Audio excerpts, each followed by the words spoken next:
बिस्मिल्लाहिर्रहमानिर्रहीम। अस्सलाम वालेकुम। आज नेक्स्ट नावल लेकर हाजिर हूँ, उमराव जान अदा। ये मिर्ज़ा हादी रुस्वा का लिखा हुआ बहुत ही ज़्यादा मशहूर मारूफ नावल है। और आपको पता है कि इस नावल पे कई फिल्में भी बन चुकी हैं। पाकिस्तान ने भी बनाई है उमराव जान अदा के नाम से, दो इंडिया ने भी बनाई है।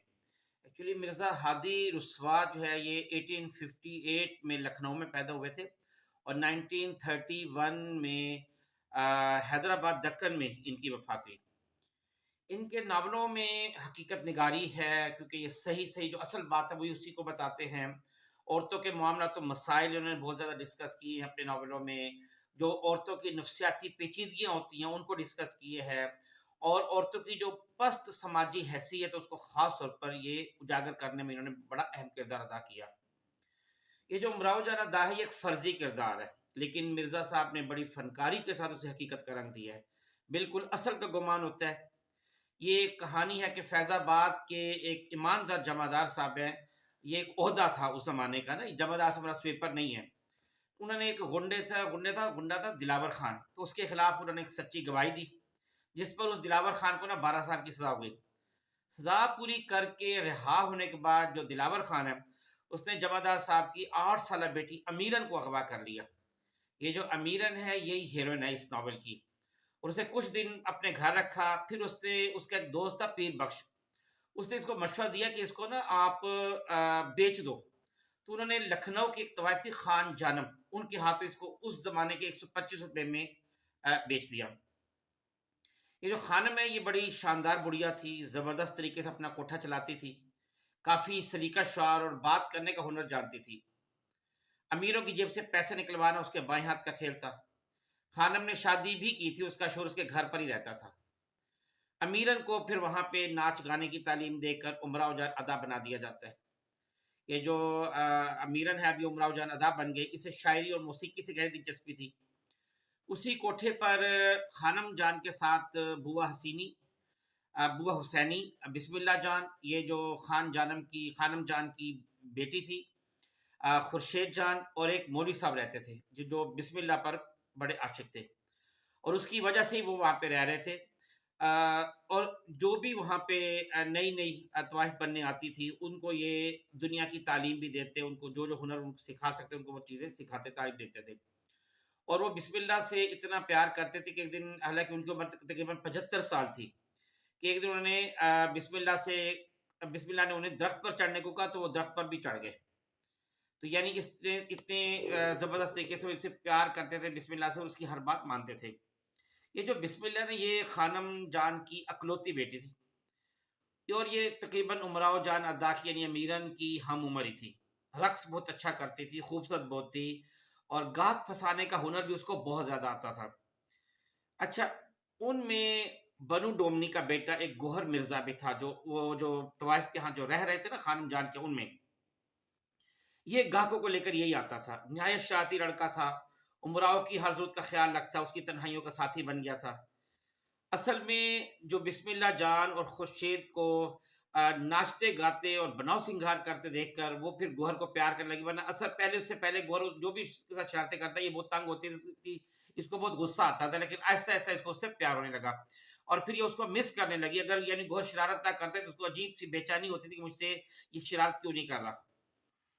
ये गोहर जो है ये नवाब सुल्तान अली खान और बनु डोमनी के प्यार की निशानी था।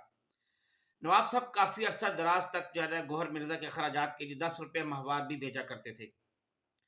खुर्शीद नहायत खूबसूरत वाइफ थी, यानी यूं इतनी ज़्यादा कि 50 में भी अगर वो बैठी हो तो बड़ी नुमाया नजर आती थी। लेकिन अच्छी आवाज़ और अच्छे रक्स के फ़न में उसकी ज़रा कमज़ोरी थी, इसलिए उसके गाहक भी ज़रा कम थे। उस ज़माने में एक्चुअली कुछ शुरफात भी अपने अदब व आदाब बच्चों को सिखाने के लिए अपने बच्चों को ना कोठों पर भेजा करते थे। तावीज़ गंडों पर ये जो खुर्शीद है वो बहुत यकीन रखती थी। एक दफ़ा मेले में गई तो राजा ध्यान सिंह के लोगों ने इसको अगवा कर लिया, और उसकी बाकी फिर ज़िंदगी राजा साहब की ज़ौजियत में बसर हुई। कुछ अरसा बाद उमराव जान नवाब सुल्तान मिर्ज़ा को चाहने लगी। वो निहायत वजीह थे और बड़े बाउसूल, और ऐसे या नाजुक मिजाज भी थे कि एक दफ़ा कोठे पर किसी ने उनकी हल्की सी इंसल्ट कर दी तो उन्होंने वहाँ पे आना जाना छोड़ दिया, اور ایک اور طوائف تھی رامدئی، بس یہ اسی کے ہو کر رہ گئے، اس سے پیار بھی کرتے تھے اور پھر اسی کو ایک قسم کے یوں سمجھے کہ اپنی باندی یا بیوی بنا لیا۔ یہ امراؤ جان ادا کے جو دیوانے تھے ان میں ایک اور آدمی تھا جو ڈاکو تھا اصل میں، اس کا نام تھا فیض علی اور فیضو، وہ بھی آتا تھا۔ وہ فیضو اس سے بہت محبت کرتا، وہ امراؤ پر بہت رقم بھی لوٹاتا۔ تو اچھا، کوٹھے کے جو سارے اخراجات تھے وہ بوا حسینی کے ذمے تھے، جو خانم کی پرانی دوست تھی اور ذرا ادھر عمر کی تھی۔ فیضو ایک دن عمرہ کو پھر عمرہ جان ادا کو کوٹھے سے بھگا کر لے گیا، لیکن راستے میں راجہ دھیان سنگھ کے آدمی نے اسے گھیر لیا۔ وہ عمرہ کو پھر وہیں چھوڑ کر بھاگ گیا اور وہاں سے پھر دھیان سنگھ کے آدمی اسے کانپور لے گئے۔ وہاں اس کی ملاقات پھر رام دئی سے ہوئی، جو اس وقت اب نواب سلطان کی بیگم بن چکی تھی، کیونکہ اسے بھی اغوا کر کے وہاں لے جایا گیا تھا۔